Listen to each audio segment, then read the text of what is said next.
सोपारा येथील पुरातन बौद्ध स्तूपाच्या संवर्धनाचे काम सुरू. सोपारा येथील पुरातन बौद्ध स्तूपाच्या संवर्धनाचे काम अखेर पुरातत्व विभागाने हाती घेतले आहे.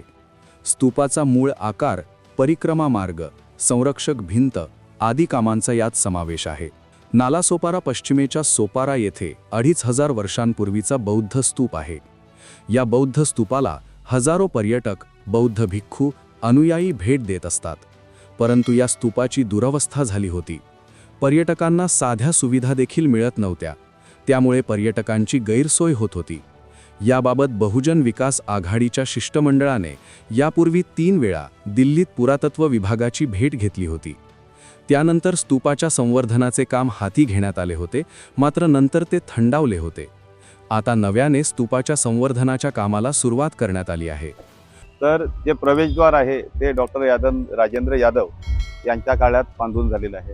त्यानंतर तुम्ही ज्या पाथवेवरून चालत आलात तो पाथवे, त्यानंतर आजूबाजूला जे गार्डन्स आहे, लॉन्स आहे, त्याच्या उजव्या बाजूला टॉयलेट, बाथरूम, आरोचं पाणी आहे. प्रत्यक्ष बुद्ध स्तूपाला जो गोलाकार आकार दिलेला आहे हे यापूर्वी कधीच नव्हतं. तो पडीत दिसत होता, दुर्लक्षित दिसत होता. बुद्ध स्तूपाला अगदी व्यवस्थित आकार प्राप्त करून दिलेला आहे. अत्यंत पाण्याची सोय केलेली आहे. त्यानंतर बाहेरून येणाऱ्या लोकांसाठी इथे टॉयलेट, बाथरूमची सोय करण्यात आलेली आहे. आणि सध्या याच्या संरक्षण जी मेन रोडला होती करण्याची ती या ठिकाणी आपण केलेली आहे. अशा प्रकारचं हे काम सुरू आहे. मूळ स्तूपाच्या रचनेला धक्का न लावता स्तूपाच्या गोलाकार घुमटाला मूळ स्वरूप प्राप्त करून देण्यात येत आहे. स्तूप परिसरात परिक्रमा मार्ग तयार करण्यात आला आहे. चैत्यांची दुरुस्ती करण्यात आली आहे. उपासक मंडळी प्रार्थनेसाठी बसतात तेथे बैठक व्यवस्था करण्यात आली आहे.